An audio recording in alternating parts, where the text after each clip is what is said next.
BJP साल भर चुनावी मूड में रहती है। मौजूदा परिदृश्य देखें तो दूसरी पार्टियों का बीजेपी को टक्कर दे पाना फिलहाल मुश्किल नजर आ रहा है और सियासत में बीजेपी को कई तरह की संज्ञाएं, सर्वनाम और उपमाएं भी दी जाती हैं। बीजेपी किस हद तक अप्रत्याशित फैसले ले सकती है, ये हमने 2023 के विधानसभा चुनाव के बाद 3 स्टेट मध्य प्रदेश, छत्तीसगढ़ और राजस्थान में देख लिया है, जब मुख्यमंत्री के रूप में नए चेहरों को प्रोजेक्ट किया गया। मगर क्या आपने कभी इस बारे में सोचा है कि आखिर बीजेपी इतनी मजबूत पार्टी कैसे बन गई? राजनीति को गहराई से समझने वाले जानकार कहते हैं कि बीजेपी की रणनीतियां बड़ी गूढ़ होती हैं। बीजेपी में पहले कार्यकर्ता होता है, बाद में बाकी नेता और बाकी लोग होते हैं। आखिर दुनिया की सबसे बड़ी पार्टी होने का दावा करने वाली बीजेपी का संगठन कैसे लेता है आकार? इसे कैडर बेस्ड पार्टी क्यों कहा जाता है? क्योंकि अभी बीजेपी के संगठन चुनाव चल रहे हैं, नया राष्ट्रीय अध्यक्ष आने वाला है, प्रदेश में नए अध्यक्ष आने वाले हैं। तो इस पूरे मसले को लेकर 10 सूत्र ने पड़ताल की है, जिसमें कई रोचक और चौंकाने वाली जानकारियां सामने आई हैं। देखिए भोपाल से 10 सूत्र के एडिटर रविकांत दीक्षित की ये खास रिपोर्ट। सियासी दुनिया में बीजेपी की ताकत जानने के लिए सबसे पहले इसकी संगठनात्मक संरचना के बारे में जानना होगा। राजनीति में अमूमन ये होता है कि पहले पार्टियां राष्ट्रीय अध्यक्ष बनाती हैं, फिर राष्ट्रीय अध्यक्ष अपने हिसाब से प्रदेश अध्यक्ष नियुक्त करते हैं। इसके बाद प्रदेश में पार्टी का पूरा काम प्रदेश अध्यक्ष ही देखते हैं और उन्हीं के हिसाब से ऊपर से नीचे तक संगठन आकार लेता है। यानी दूसरी पार्टियों में पूरा संगठन घटते क्रम में सेट होता है, जबकि बीजेपी में एकदम उलट यानी बढ़ते क्रम की परंपरा है।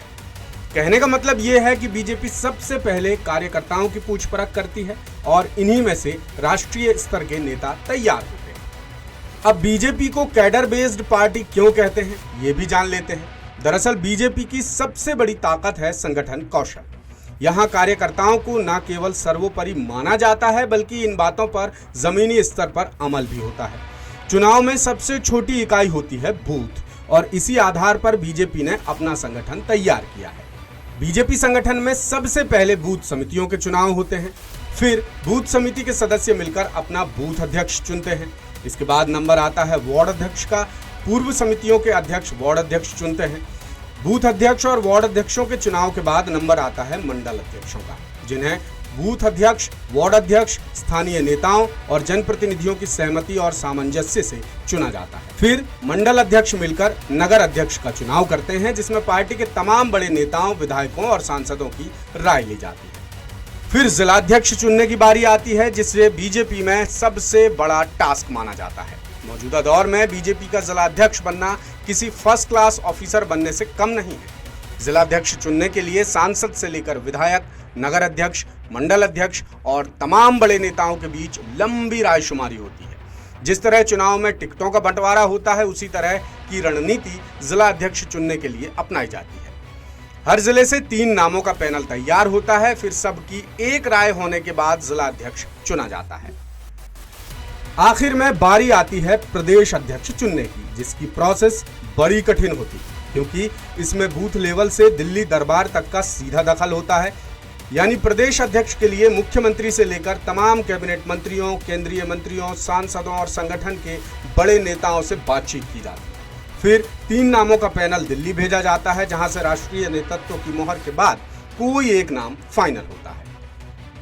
राजनीति के जानकार बताते हैं कि बीजेपी का फीडबैक सिस्टम बाकी पार्टियों से कहीं बेहतर है। जमीनी फीडबैक के आधार पर पार्टी अंडर करंट तक को भांप लेती है।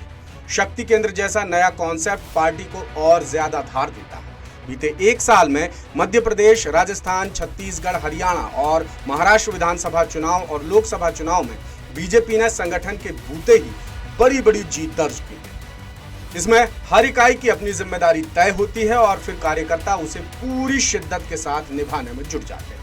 फिलहाल मध्य प्रदेश में बीजेपी के संगठनात्मक चुनाव चल रहे हैं। बूथ समितियों से लेकर मामला अब जिला अध्यक्षों तक आ पहुंचा है। इसके लिए जिलों में रायशुमारी पूरी कर ली गई है। भावी जिलाध्यक्षों के नामों का पैनल तैयार हो गया है। 29 दिसंबर को दिल्ली में बड़ी बैठक रखी गई है। मध्य प्रदेश से इस बैठक में प्रदेश अध्यक्ष वी.डी. शर्मा, संगठन महामंत्री हितानंद शर्मा और चुनाव प्रभारी विवेक शेजवलकर शामिल होंगे। दिल्ली में जिलाध्यक्षों के नाम पर मुहर लग सकती है, यानी जनवरी 2025 के पहले हफ्ते में जिलाध्यक्षों के नामों का ऐलान हो जाएगा। तो ये तो हुई बीजेपी की कार्यशैली, संगठन की ताकत और निचले स्तर के कार्यकर्ता को तवज्जो देने की बात। और अब देखते हैं कि बदलते दौर में बीजेपी किस तरह नए बदलावों को अपनाकर सियासी रणनीति अपनाती है। और ये भी देखते हैं कि फिलहाल जिला अध्यक्ष बनवाने के लिए बीजेपी नेताओं में किस तरह सिरफटौल मचा हुआ है, किस तरह घमासान मचा हुआ है। देखिए रविकांत दीक्षित की खास रिपोर्ट का दूसरा हिस्सा। बीजेपी ने पहले जिलाध्यक्षों के लिए 60 साल तक की उम्र सीमा तय की थी, इसे भी अब घटाकर 55 साल कर दिया गया है।